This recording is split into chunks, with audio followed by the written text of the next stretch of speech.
good day to brew, baby. What is up, YouTube? It's your boy Millsy, back with Hometown Commander, back for day 3 of Precon Week for Millsy Brews. And today we're taking a look at Gonti, Canny, Acquisitor. As always, Millsy Brews is show our version 1.0 deck list of the commander in front of us on my quest out brew a Magic World. And as always, the deck list is going to be down in the description below. Gonti's a 5-mana 5/5 Aetherborn Rogue that says spells we cast but don't own cost 1 less to cast, and whenever one or more creatures we control deal damage to a player, combat damage, look at the top card of that player's library, then exile it face down. We can play that card for as long as it remains exiled, and mana of any type can be cast, spent to cast that spell. So what Gonti's going to try to do is just steal our opponent's spells and use them for our own. There's a couple ways we're going to do this. We're going to try to get some unblockability in our creatures if possible. Try not to get them in harm's way, get them in for good damage, and still get its effect. We're going to add some attack value on top of it, try to get some other effects going as we're hitting for damage. We're going to try to find a way to untap some of our lands so that we can deploy our spells and play our opponent's things, and then we're just going to talk about other ways that we could just steal our opponent's things as well, not just Gonti's ability, but really try to take advantage of it. Well, unblockability is the first part, and thankfully there's a lot of 1 and 2 mana creatures in these 3 colors that have unblockability. Things like Changeling, Outcast, and Jesse and Infiltrator just straight up have unblockable. Cephalid Face Taker actually coolly becomes a copy of something else, except it's a 1/4 and says this creature can be blocked. This can be kind of fun for some of our creatures later, as long as they're not legendary, where we could maybe get double the attack triggers and things. Mercurial Spell Dancer is kind of an interesting one. Can't be blocked whenever we cast a non-creature spell. We put an oil counter on it. And then whenever it deals damage to a player, we can move 2 oil counters from it. If we do, the next time we cast an instant sorcery, we copy it and choose new cards for the copy. That could be a fun one, especially depending on what we're getting off the top of our opponent's libraries. Solana Ledgewalker is basically unblockable, except by creatures with flying. Slitherblade, just full up unblockable. Same thing with Tormented Soul and Triton Shorestalker. And then the precon, which we're going to happily play here, includes Khazar and Ukima. Ukima, of course, can't be blocked. And then whenever it leaves the battlefield, it deals damage to target player, and we gain X life, where X is its power. But Ukima is good because it's 2/2 that can't be blocked. And it pairs really well with its other half when we talk about added attack value in Khazar Ruthless Stalker, which says whenever a creature you control deals damage to a player, combat damage, you put a counter on that creature. Of course, works really well with Ukima, but it's going to grow these unblockable creatures to be bigger and more of a threat. And we have Felix 5 Boots, our alternate commander in the precon. Menace and Ward 2, if a creature you control dealing combat damage to a player causes a triggered ability of a permanent you control to triggers this whole time. So now we'd be doubling Gonti's ability anytime we hit somebody and a lot of these other effects. Nashi Moonsage's Scion has a pretty cool effect. Whenever it deals damage to a player, exile the top card of each player's library until the end of turn. We can play one of those cards and pay life rather than its mana cost. Of course, Nashi and a couple other creatures that in the deck have ninjutsu, so we use one of those unblockable creatures, attack at somebody, can't be blocked, ninjutsu it in, and get some real big value when it hits the board. Fallen Shinobi, very similar route. Ninjutsu, but when it deals combat damage to a player, that player exiles the top 2 cards until end of turn. We can play those without paying their mana cost. Fallen Shinobi is a great card, and we'll get that first hit for free most of the time with being able to ninjutsu on an unblockable creature, but we do have some other ways in the deck to make creatures unblockable. Thief of Sanity, where it hits a player, look at the top 3, exile one of them face down, the rest into their graveyard. We can cast that and spend mana of any type. Again, just doubling up on these ways to take our opponent's things. Toski seems really great, drawing us cards when we deal damage to somebody. I think this is going to be really helpful because not only are we taking their things, right, and getting value from that, but then we're loading more cards into our hand and having more pieces to deploy. Predator's Hour seems pretty fun until end of turn. Creatures we control have Menace, and when this creature deals damage to a player, exile the top card of that player's library face down. You can look at it and play that card for as long as it remains exiled. You may spend mana or any mana to color cast that spell. Again, just a way to double up that ability. The cool part about Predator's Hour is we can actually use it with Felix. Felix will double it up as long as it's out on the battlefield. Arcane Heist seems kind of interesting. Getting to cast an instant or sorcery from an opponent's graveyard without paying its mana cost. This one has Cipher, an old ability that the Dimir had way back in the day. That's back for this card. It says you may exile this spell card and code it on a creature you control. Whenever that creature deals combat damage to a player, its controller may cast a copy of the encoded card without paying its mana cost. So we put this on one of our unblockable creatures, and every turn we can get an instant or sorcery out of somebody's graveyard. And then Rogue class is kind of fun. We can kind of build it up.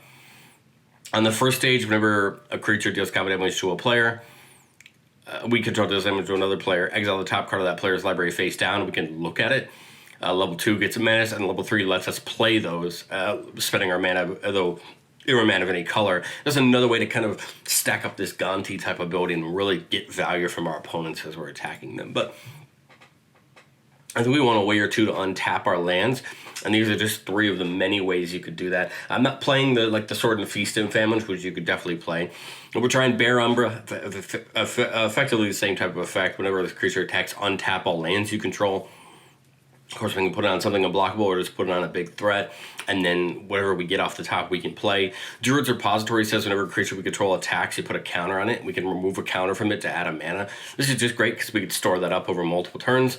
And then Nature's Will. Whenever one or more creatures you control deal combat damage to a player, tap all lands that player controls and untap all lands you control. Again, just a way to get more and more of our mana back. The cool part about that Nature's Will is if we are dealing damage to multiple players, we may be able to get to sneak some instants there and at instant speed because we'll have to, untap all of our lands multiple times. We could spend that mana and untap it. So it could potentially lead into a fun play with a big instant if we get in the right combat situations. But we don't just want to use Gonti's ability, we want to steal some more. Villainous Wealth comes in the precon, but here's that new pretty version for the breaking news.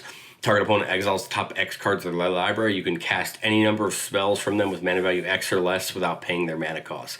A great spell to steal something off the top and then run into this once our land's on tap, or take a big turn and just Villainous Wealth somebody. Outrageous Robbery, kind of similar. Exiles the top X card of their library face down. Can look and play those cards for as long as they remain in exile, and again, like these effects, spend any mana as though a mana of any color to cast it. Again, pick the right player, get some things off the top of their library, and use it to our benefit.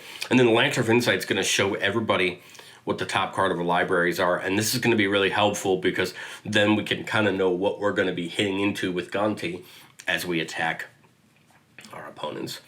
Well, like I say on the show often, this is just my version 1.0 deck, and that means there's probably always going to be some things I missed and some things I didn't see on first go.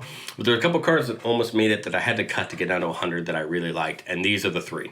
Gix Yawgmoth Praetor just makes a ton of sense. Drawing us when we hit somebody can kind of churn through our deck, and then the bottom ability lets us do the same thing, steal off somebody's deck and play them without paying their mana cost, which seems pretty cool. Toxrill is just a value engine in itself. Got to kind of keep our opponents down as we're slinging through them to try to get value. I like the card a lot. I think it's interesting, but I just wanted to cut for a little bit more synergy. And then Xanathar makes a lot of sense. Beginning or upkeep, you choose an opponent. Till end of turn, that player can't cast spells. You may look at the top card of the library anytime. You may play the top card of their library, and you may spend mana, although it was mana of any color, to cast spells this way. This fits the theme, I think, a little bit better as well, just like Gix, but it was just so hard to get the deck down to 100, but I think those 2 would be my votes if you were looking to put a card back in. Put these guys in if you can. They're both a little pricey, but hey, I think they're more worth it. Well, let's get into our first playtest, and before we do the playtest on these ones, I think we need to put a single little caveat on these playtests here, which is that I can set the board up, I can attack, but with Gonti, I have no idea what I'm going to get. So I'm going to kind of choose to stop at the point where I feel like we'd be getting some value off our opponents and just kind of call it there, because so much of the way we operate the deck after that is going to come down to what you hit and when you use it. So turn 1, I would probably put this Opulent Palace down. We got nothing better to do. Our Gonti is 5. So we want to be working our way up to 5. Abrupt Decay is pretty great. Can take out an early... It can take out an early artifact to worry about. It got that Predator's Hour, which is pretty cool. That means we can start using that potentially. Turn 3, I like getting, just the Basin down here and get Thief of Sanity down. It means next turn we can hit somebody, get some value, and start building it up that way. Turn 4, we see a Bear Umbra. I don't think we need to put Bear Umbra on Thief of Sanity, although I do like Thief of Sanity a lot, because, arguably we could Bear Umbra and... extract Brain or whatever this turn if we really want to, but it does feel awkward here, leaving the 4 mana up and not doing anything with it. Maybe we put that Bear Umbra on Thief of Sanity, take the attack, and just leave the mana open, make people think we have something, especially for that Abrupt Decay. And again, we would hit somebody with a card here. Again, here's the point where I can't tell what it is, but it's going to come down to hit the person you think you want to steal the things the most from and start using that to your advantage. And then turn 5, I would get Gonti down. Go ahead and swing. Thief of Sanity is going to trigger its own ability and Gonti's ability. To get those things, Bear of Umber would untap our lands. We could then see if any of these things are things we want to cast. Otherwise, maybe we put the Frostfang down. Maybe we leave that, Abrupt Decay up. I think there'd be plenty of choices from here. We'll go one more turn. Get another land down. I think I would just get the Frostfang down because at this point now we have Death Touch and we draw cards when we deal damage to people. I would probably take a swing at somebody with Gonti if I can, and take a swing with somebody with Thief of Sanity. Maybe we get multiple procs to draw a couple cards with the Frostfang, exile more cards off our opponent's libraries, and now the point where we're going to have to start looking at our mana and going, okay, is it worth contributing more to our board or playing our opponent's things and what looks the best in the situation? I can't really simulate that, but I think you understand what I mean here when I say that's the point we want to be in. Let's go one more playtest. Keep it a 3-lander. We see Nashi and Siren Stormtamer in with Kaito Shizuki, which is pretty cool because it can make those 1/1 ninjas that can't be blocked. Turn 1, I have no way to get Siren Stormtamer down. I just realized because we need that green into the Flooded Grove to do it. So I think awkwardly we're going to take turn 1 off. Well, that would have been a lot better on turn 1, wouldn't it have? We'll play that Wooded Cemetery here too, and I guess we'll just wait till next turn, get the Flooded Grove down, and probably just Kaito. Okay, well that works too.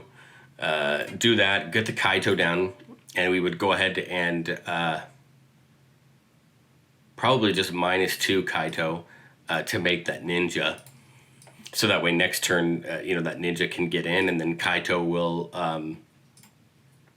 will phase out so that nobody can get it, hit it until our next turn. Here, Gonti seems pretty cool, and it would be a great blocker for Kaito. We could try to ninjutsu and Nashi this turn. I mean, there's a couple really good options. I like the idea of getting some things down in the board state. Can we...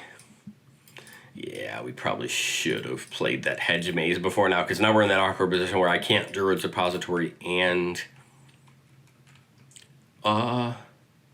I can go double green in there, and that I can actually, yeah.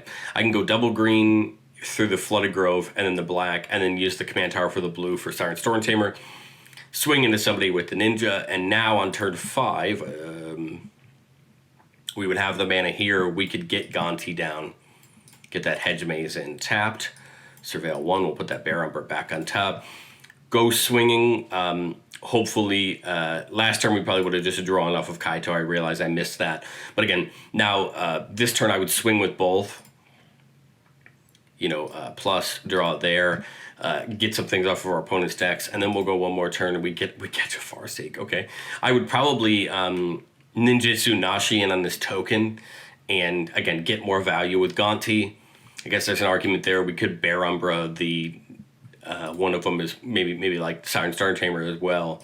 Because if we think about it, it's on attack, right? So that actually would make more sense. We Bear Umbra the Siren Stormtamer, attack, untap the mana, and then ninjutsu, Nashi in for the token, get the value. And I think, again, at this point, this is where we're going to kind of be just deciding, do we play the things we get, or do we commit the value we have down in our hand? But what do you guys think of Gonti down in the comment section below? This is a deck I didn't expect to like, to be 100% honest. Looking at the idea of Gonti, I wasn't quite sure. I know at some tables people are probably not going to like this as much, but I thought it was cool. Let me know what you think. I'd love to talk to you about what cards you're looking to add into Gonti down in the comment section below, and I will catch you guys next time.